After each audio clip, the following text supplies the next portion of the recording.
तू चीया मचाल है जब मुझे बाबा के गंदा जो ढेर तो चाहिए। हाँ हथगढ़ मां चवां तो नका मत्ता हथगढ़ जसी छरो मस मस गैर ते जो मौके मिलो थे।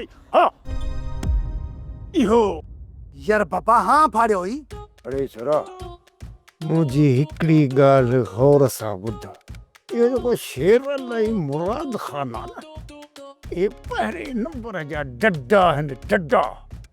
इन्हनि कुतनि बि सहा न मारिया बाबा। ख़बर अथई छा कंदा? पंहिंजे ॻिचीअ मां ट्रोड़ो कढी मुंहिंजे ॻिचीअ में विझंदा, सम्झी? यार बाबा हू त असांजी जान छॾाइण था चाहिनि ऐं तूं तो चई त फसाइण था चाहिनि। अरे यार तू या मुंहिंजी ॻाल्हि न सम्झंदे न सम्झंदे। जॾहिं मां न सम्झंदुसि त पोइ सम्झाई छो थो? वञी अम्मा खे सम्झा। सही। अरे तू जाए त तुंहिंजे ॼमण ते असां जिलेबियूं विरायूं। हा कमीना कंहिं जाइ जा। ओए हो वरी ॿी मुसीबत थी अचे। अरे हिकिड़ो दुश्मन हुजे त उनखे माण्हू मुंहुं ॾिए। बसुनि ऐं ट्रकुनि ते कोन लिखियो पियो आहे सॼण कोको ऐं दुश्मन करको। यार बाबा दुश्मनी करण खां पहिरियों इहो सोची आ त इहो बि वक़्तु ईंदो।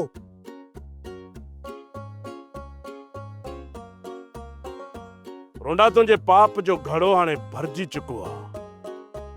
इन जे करे मां चवां थो त इन गंद जे ढेर खे हाणे जल्दी दफ़न करणु घुर्जे। वड़ी तारा गोल तारा हाणे से उठ बि हलियो आहे मूंखे दफ़न करणा। कमाल आया। यार बाबा सिक्कू त गंद जे ढेर खे दफ़न करण जी ॻाल्हि पोइ करे तूं जे नाले किथे पहुचे। अरे बस कर, ही गंद जो ढेर मूंखे थो चए। अच्छा अच्छा गंद जो ढेर माना तूं उहो त आहीं। अरे हा दिलशर सॼे ॻुठ में तव्हां खां वधीक कंहिं गंद कयो आहे न वरी को कंदो। गंदी तू चीया मचाल है जब मुझे बाबा के गंदा जो ढेर तो चाहिए। हाँ हथगढ़ मां चवां तो नका मत्ता हथगढ़ जसी छरो मस मस गैर ते जो मौके मिलो थे। हाँ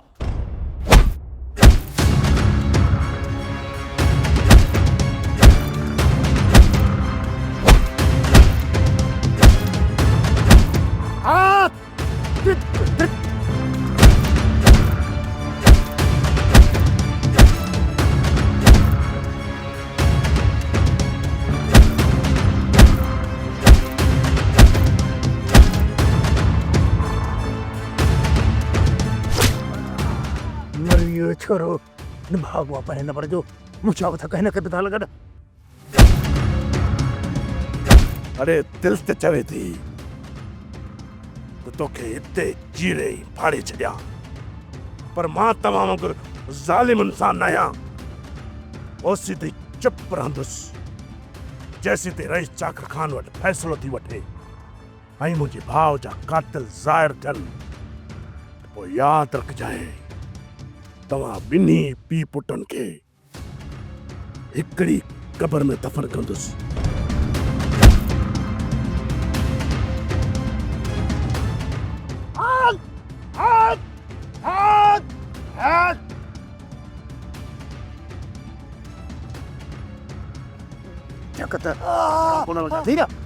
यार बाबा सुझाए छॾियो अथसि।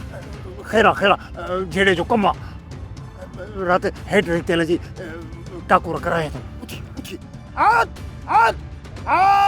सब्सक्राइब कयो असांजो ऑफिशियल यूट्यूब चैनल सिन टीवी HD ड्रामा ऐं वधीक अपडेट लाइ बेल आइकन खे क्लिक करियो।